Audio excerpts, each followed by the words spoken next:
పార్వతీ కళ్యాణం. సతి అనే దైవక శక్తి శివునితో తిరిగి కలవటానికి హిమవంతునికి మేనకకు కుమార్తెగా పార్వతీదేవి జన్మించింది.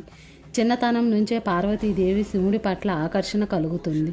కానీ శివుడు ఇంకా సతీదేవి గురించి దుఃఖిస్తూ ధ్యానంలోనే ఉంటాడు. ఇది చూసి పార్వతీదేవి కూడా శివుడి కోసం కఠోరమైన తపస్సు చేస్తుంది.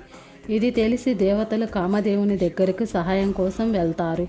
కామధేనుడు శివుడి మీద మన్మథ బాణాన్ని వదులుతాడు. ఒక్క క్షణం శివుడు ఆకర్షణకు లోనయ్యాడు. తన ధ్యానం భగ్నం చేసినందుకు మూడవ కన్ను తెరిచి మన్మథుడిని భస్మం చేస్తాడు. రతీదేవి బాధను చూసి మన్మథుడికి పునర్జన్మ ప్రసాదిస్తాడు. శివుడు వృద్ధ బ్రాహ్మణుని రూపంలో పార్వతీదేవి దగ్గరకు వెళ్ళి శ్మశానంలో నివాసం ఉండేవాడు. భూత ప్రేతాలతో నిండిన వాడిని ప్రేమించావని పార్వతీదేవిని ఎగతాళి చేస్తాడు.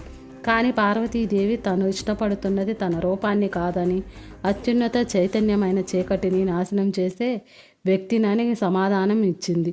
శివుడు తప్పితే మరెవరిని వివాహం చేసుకోనని ప్రతిజ్ఞ చేసింది.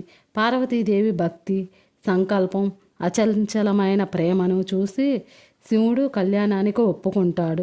శివుడు అందమైన అలంకరణతో సుందరేశ్వరునిగా ఉత్తరాఖండ్లోనే త్రియంగి నారాయణంలో శివపార్వతుల కళ్యాణం జరుగుతుంది.